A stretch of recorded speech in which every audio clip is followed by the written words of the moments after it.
देखो अभी अभी कियांग भैया की गाड़ी में अचानक 2 बच्चे आ गए। उन्होंने जबरदस्ती उन्हें 15,000 अमेरिकी डॉलर थमा दिए और कहा कि उन्हें घर छोड़ दो। कियांग भैया पहले तो मना कर रहे थे, लेकिन रकम बहुत ज्यादा थी, इसलिए उन्होंने उन्हें गाड़ी में बैठा लिया। रास्ते में कुछ दूर जाने के बाद लड़की ने कहा कि पीछे की गाड़ी उनका पीछा कर रही है। हाल ही में जेल से निकले कियांग भैया किसी मुसीबत में नहीं पड़ना चाहते थे, इसलिए उन्होंने उन्हें रास्ता दे दिया। लेकिन सामने वाली गाड़ी ने अचानक रास्ता रोक लिया और दूसरी गाड़ी ने जोर से टक्कर मार दी। सौभाग्य से कियांग भैया बहुत अच्छे ड्राइवर थे। अपने वर्षों के रेसिंग अनुभव से उन्होंने संकट टाल दिया। उन्हें लगा कि यह उनके पुराने बॉस के लोग हैं, इसलिए गाड़ी भराने लगे, पर तीनों गाड़ियां जल्द ही उन्हें घेरने लगी। फिर भी कियांग भैया शांत रहे। अचानक एक्सीलरेटर दबाया और आगे की गाड़ी को टक्कर मारकर रास्ता बना लिया, लेकिन पीछा करने वाले अब भी पीछे थे। तभी लड़के की आंखों में अजीब सी दृढ़ता आई। उसने अपनी बहन से कहा कि उसे कुछ करना होगा और पल भर में उसका शरीर धुंधला हो गया। वह सीधा सड़क पर आ गया। पीछे की गाड़ी संभल नहीं पाई और उससे टकरा गई। अद्भुत बात यह थी कि कार टुकड़ों में बिखर गई, लेकिन लड़के को खरोच तक नहीं आई। फिर लड़की ने हाथ बढ़ाया और गाड़ी को बिना छुए ब्रेक कर दिया। उसने गियर और एक्सीलरेटर भी नियंत्रित कर गाड़ी को उल्टा चलाया। पीछा करने वाले सैनिक घबरा गए, पर गाड़ी बिल्कुल सटीक रुक गई। कियांग भैया को अब भी समझ नहीं आया कि बच्चे असल में कौन हैं। दरअसल उनका पीछा रक्षा विभाग की विशेष इकाई कर रही थी, जो इन बच्चों को पकड़कर उन पर प्रयोग करना चाहती थी। लेकिन कियांग भैया उनके रक्षक बन चुके थे। वे उन्हें एक सुनसान घर में ले गए। वहाँ बच्चों ने कुछ अजीब किया। एक चमकता हुआ उपकरण शराब की अलमारी पर रखा, जो धीरे धीरे खिसकने लगी।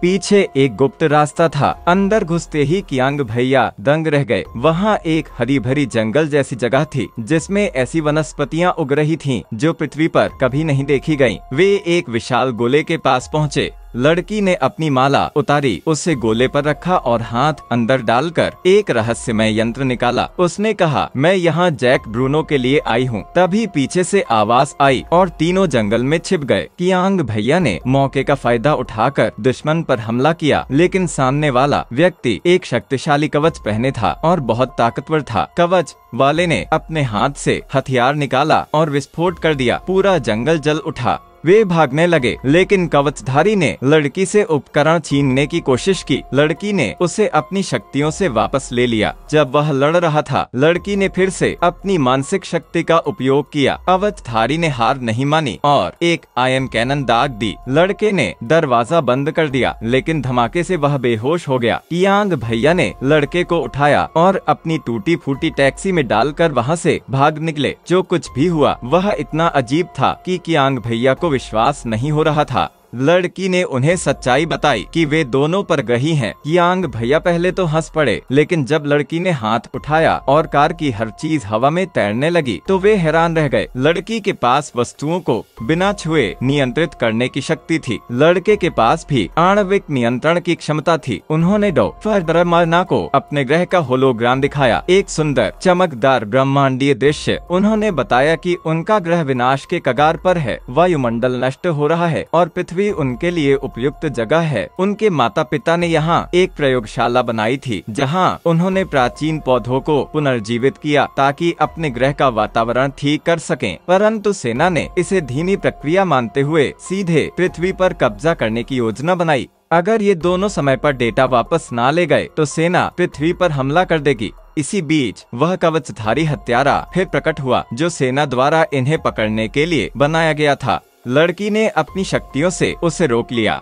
पर जल्द ही रक्षा विभाग ने उन्हें घेर लिया। उन्होंने फिर से शक्तियों का उपयोग किया और अफरा तफरी में भाग निकले। कियांग भैया ने अपनी पीली टैक्सी में दोनों को लेकर फरार हो गए। लड़की ने एक बार फिर हाथ उठाया और रक्षा विभाग के दर्जनों टैंकों को एक ही झटके में ठप कर दिया। वे पृथ्वी पर एक अंतरिक्ष यान से आए थे, लेकिन उसके दुर्घटनाग्रस्त होने के बाद रक्षा विभाग ने उसे छिपा दिया था। डॉक्टर ने अपने दोस्त बॉब हार्लन से संपर्क किया, जो UFO घटना के विशेषज्ञ थे। उन्होंने कंप्यूटर पर खोज की और जहाज का स्थान ढूंढ लिया, जो अत्यंत गोपनीय क्षेत्र में था। कियांग भैया और सब लोग जहाज तक पहुँचे, लेकिन लड़की और लड़के को बेहोश कर दिया गया और पकड़ लिया गया। फिब्रमाना और कियांग भैया ने बहादुरी से रक्षा केंद्र में घुसपैठ की, पहरेदारों को बेहोश किया और भाई बहन को मुक्त कराया। फिर उन्होंने जहाज को सक्रिय किया, लेकिन तभी रक्षा बलों ने उन्हें घेर लिया। लड़के ने सभी के हाथ पकड़े और उनके आणविक ढांचे को बदल दिया। गोलियों की बारिश में भी कोई घायल नहीं हुआ।